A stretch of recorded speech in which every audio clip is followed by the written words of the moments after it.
dive right into the news to, keep the whole thing algorithm friendly. First, I'm not even going to read it. Yeah, Runaway Slav, you got to be more algorithm friendly for the first couple minutes of the show. I appreciate your comment. It's a funny comment, but, we're trying to be algorithm friendly now. All right, so let's get into it. Let's get right into some of the news topics. And to start today's show, we have the return of the most annoying storyline ever. And here you have it. Kilmar Abrego Garcia has been released from an ICE detention facility. And I think he was released to his brother or his uncle, some shit like that. But he's back in the wild, everybody. The MS-13 known terrorist to the Trump administration.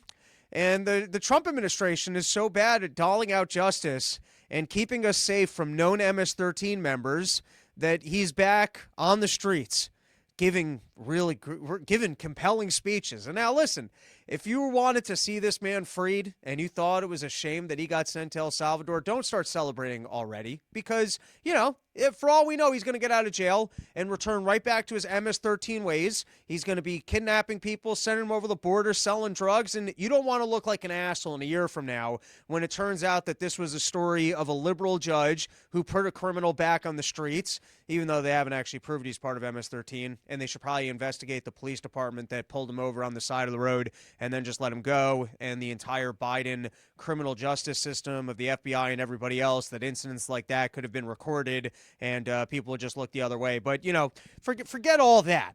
The point is, you got a liberal judge, put him back on the streets, and it's the most annoying storyline ever because we're not sure. So let's see what the judge had to say. And once again, liberal judge appointed by Obama. And so who knows? Maybe this guy's going to be responsible in a year from now when this guy goes back to a life of crime. But here's what the judge said.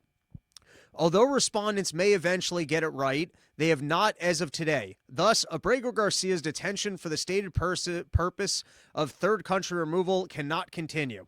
And so on that basis of the sloppiness of the Donald Trump administration, this judge is saying he has to be released. And now this was just some really fun phone sales type stuff because what they were doing with this guy is they were threatening him that I guess if he admitted to crimes or MS-13 or whatever else, they would deport him to Costa Rica.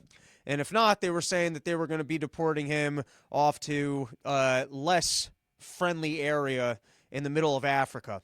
And apparently they kept telling the judge that Costa Rica wouldn't take him, but there's all these other African countries that would take him, and he needs to be deported immediately, and so we got to send him to one of these African countries. But this is according to the judge. The judge found that to be untrue, writing in Thursday's ruling that the Trump administration affirmatively misled the tribunal by suggesting otherwise. This evidently remained an inconvenient truth for respondents being the Trump Justice Department.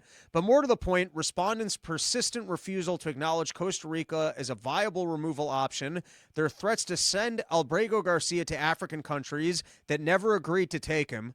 I think that that's kind of funny that the judge actually took the time to call up the African countries and be like, hey, did you guys agree to take this guy? And they're like, no.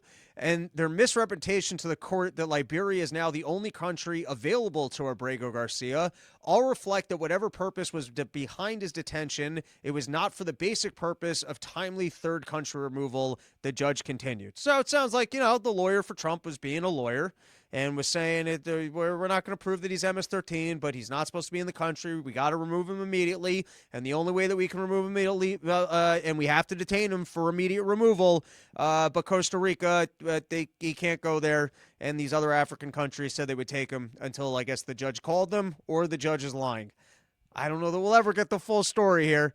But the world's most annoying storyline is back in the news. And for those of you guys who swore up and down that the Trump administration definitely knew that this guy was MS-13, well, for now, he's back and freed. We'll see how long it lasts, but that's where we're at for now. Another embarrassing one for Donald Trump is, we got to play this video. We'll pull the CNN thing for those of you guys that just listen to the show. For those of you that want to watch along, he's talking in Spanish, and you can read the subtitles. For everyone else, I'll read it on the bottom. But they somehow managed to find the Jewish MS-13 member of all time, and that he's out there now being like, thankfully, I am freed. I get to spend Christmas with my family, and I will fight injustices against our government because of the government. It's not very MS-13y. This is very liberal white lady / sociopath or Jewy of getting out there and going, guys, I'm a sign of injustice for everybody. He took good lawyer notes. Usually your lawyers are like, listen, I need you to say absolutely nothing because you're just going to make things worse. Let us do the talking for you. Well, this chubby MS-13 member has the lingo. He got good coaching from his lawyers, and he's slick enough at this game that the lawyers were like, you get out there and you talk your truth. And he's up there full-fledged going, I will be a sign for all of you about the injustices of the United States government and how embarrassing to the Trump administration. Sent him right down to El Salvador, did not prove that he was actually MS-13. We're completely adamant about it, and now he's back free and in front of television cameras where even the New York Post is playing this video. But let's give it a watch. I'll read it for people that are just listening. But I think it's worth actually playing the entire thing. Ayer que fui liberado, lo primero que hice y lo único que hice es disfrutar a mi familia. Por estos tiempos que estamos viviendo, tiempos de Navidad, que la armonía, el amor, la paz, es amor estar en familia. Y eso es lo que yo hice, estar con mi familia, que son todo para mí. Y ahora estoy aquí de pie frente a ustedes y la lucha seguirá. Yo seguiré de pie, no le bajaré la cabeza a nadie. Siempre estaré de pie sobre todas las injusticias que ha hecho este gobierno. Give this guy a job on CNN. I mean, talk about the Oscar performance of the year. Is getting out there after all this thing's going on and being able to, with the straight, I'm just a good, wholesome Christian family man. And finally, the justices that has been served, that I can finally spend Christmas with my family. All right. When he starts making road trips to Tennessee, LOL. Yeah. We'll see. We shall see how the most annoying storyline ever plays out. I'm sure Runaway Slav is on the side of justice here and happy that that this man got due process and that since they weren't able to prove that he was MS-13, he's freed. I'm sure that's what Runaway Slav has to say. He's illegal. That's criminal enough. And to me, they are all MS-13. That checks out. The key word there was to me. Rico Rose Hopeful Voluntaris. He ain't free.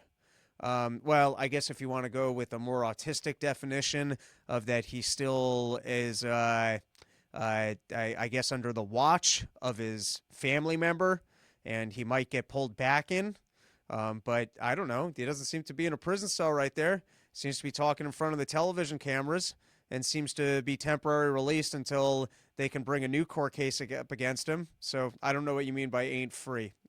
John Popik, Sunday night.